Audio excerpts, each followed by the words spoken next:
Please tell me this means Philly sports is back. Hello everyone, welcome to another video on the Angry channel, and welcome to the second episode of the Angry Philly Talk. I'm your host, Angry James. That was a very unnecessary, but whatever. I'm here to talk about a few new things. For one, the Philadelphia Flyers finally won, which breaks the strange Philly losing streak. I actually just want to show this. I have it up here. Yeah, so we beat the Florida Panthers 5-2. It was actually a pretty crazy game. I didn't get to watch it, but it was crazy. Let's just look at the scoring summary here. I don't know if it's very readable. I can't even really read that. Tyson Foerster got a goal in the first period, and then after that, Sean Courtier got a goal in the second period, and then the Panthers, Sam Reinhart got a shorthanded goal. If you don't know what a shorthanded goal, it basically means that they got a goal while a power play was against them. So that kind of sucked. Then when we got into the third period, Sam Bennett of the Panthers got a power play goal, which tied the game. But then Sean Courtier got a goal, which made it 2-3, took the league. And then Bobby Brink and Christian Dorvac both got 2 empty net goals, which sealed the deal. And we won 5-2. We exploded in the third period, maybe because the nets were empty, but that was still really good. It's nice to know that the Flyers are finally 1-1-1. We now have only 3 points, which I don't know actually what the leaderboard looks like. But the fact that we actually beat the Panthers, because the Panthers are back-to-back defending champions, and we have given them their first loss. And the first game we played against the Panthers was opening day, and we ended up losing 2-1, which I wasn't surprised about that. But the Flyers and Panthers play each other one more time in the regular season on November 26th. If we look at the standings for the Metropolitan Division, which is the Flyers division, they're currently 6th. They're above the Columbus Blue Jackets and the New York Islanders. We only have 3 points. The Carolina Hurricanes lead with 4 points. The Hurricanes did beat us last time in overtime, but the Flyers also got 1 point out of that, because when you get a point, the way hockey works is you get 2 points if you win, 1 point if you go into overtime, regardless if you win or lose, and 0 points if you completely lose.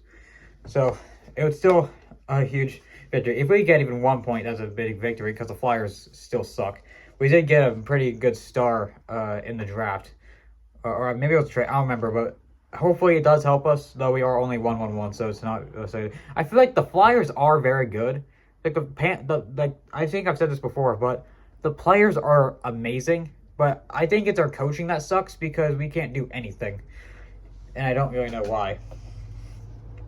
In other news, it's been confirmed that the Philadelphia Phillies manager, Rob Thomson, is going to be coming back in 2026. Now, whether this is a good or bad thing, I actually have no idea, because while we are losing some of our best players to like free agency and stuff, that's definitely going to make us worse. I 100% believe that the Phillies are going to be worse next year than they were this year.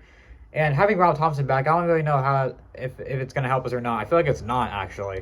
Because, I mean, it's nice that we can do amazing in the regular season, but then absolutely terrible in the postseason. So, I mean, I feel like getting rid of Rob Thomson could help that. It's kind of like a Kevin Patulio situation. He's like, we're able to win games, but then he's absolutely terrible when we actually need him. So, yeah, it was a very big disappointment. And, like, also with the minor leagues, I feel like we're going to be calling up a lot of minor league players just because we kind of need to. Like, Aiden Miller went to the Iron Pigs, I think. I think Justin Crawford actually went to, maybe. I think, was it Justin Crawford? It might have been. But we got that one outfielder from the Iron Pigs. I don't remember his name. I think it was Justin Crawford. We got him to the Phillies. Or at least I think. I think so. If we haven't, we should. He is like one of the best. Like we did trade Mick Abel to the Twins, which of course the one time the second he leaves the Phillies, he's really good. Unless our offense is just terrible. I honestly don't know, because we're probably gonna be losing Schwarber, because he's gonna be asking. I already know he's gonna be asking for way too much money, because he had literally one of the best seasons a player could have this year. And but he's also terrible in the postseason, so he's not going to help us there. I don't know what the hell happened to Bryce Harper. I know he's coming back, but usually he's really good in the postseason. I don't know what happened there. Trea Turner earned a batting title, but he couldn't do anything. I think actually I saw that Trea Turner is actually he has the lowest average to ever win an NL batting title. The lowest batting average of 306, or I think it was around 306, I think, to get a NL batting title. If it wasn't 306, it was lower. But that is ridiculous. I don't know if that's I don't think that's really a good thing, because he did get the batting title, yeah. But I mean, at the same time, it's the lowest thing ever. Kyle Schwarber had the most home runs in the entire National League. And then, Bryce Harper did terrible for the first half, but then when the second half started, he was, back. He was, 2022 prime Bryce Harper out of nowhere. But, yeah, nothing really good can last forever. I feel like the Phillies losing streaks just come at the worst possible time. But hopefully this Flyers win can get us better. Hopefully the Eagles win against the Vikings. I don't know how that's going to go. The Vikings are still pretty good. Hopefully the Sixers start winning in the preseason and regular season. We really need to... the thing is, there were accusations of the Sixers doing bad on purpose. But I feel like the people who made those accusations do not know how the NBA works. Because, when you are in the draft for NFL, MLB, NHL, the worst team always gets the number one pick in the draft, and then the best team always gets the lowest to balance it out. The NBA does not work that way. The NBA, it is completely random. They have a draft lottery. You can be the best team in the league for 5 years in a row, and you can then win the number one pick 5 years in a row. You can be the worst team in the league and then get the worst players in the draft 5 years in a row, and no wonder you're and then the NBA wonders why you're terrible. It's so stupid. It should just not exist. It's not fair.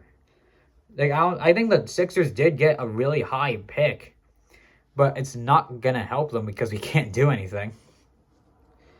I did think so on other news, the Penn State just fired their head coach, which hopefully that goes well, because we are the worst team in the Big Ten right now. It is terrible. Also, I found out recently there's actually I think there's 18 teams in the Big Ten. I don't know. I did one Google search, so don't quote me on this. But I think there's 18 teams in the Big Ten. I don't know. Maybe I'm just stupid, but we fired the head coach, so that should hopefully help us. Because if we're going 3-3, we're nowhere going to start 3-0 and then lose to Oregon, lose to UCLA, lose to Northwestern, and then just keep going with it. I feel like nothing with Philly's been going good recently. Thank God the Flyers won, because we needed that. I know the Phillies did win one of their postseason games, 8-2, and Schwarber did actually have a home run. The offense actually played well, pitching played well. But it really just does not matter when you still lose a series 3-1. The Dodgers and Brewers played today. The Dodgers lead the series 1-0. And the Blue Jays lost yesterday. The Mariners have the series 2-0. I'm still rooting for the Blue Jays. Hopefully they can come back and win it in Game 6 or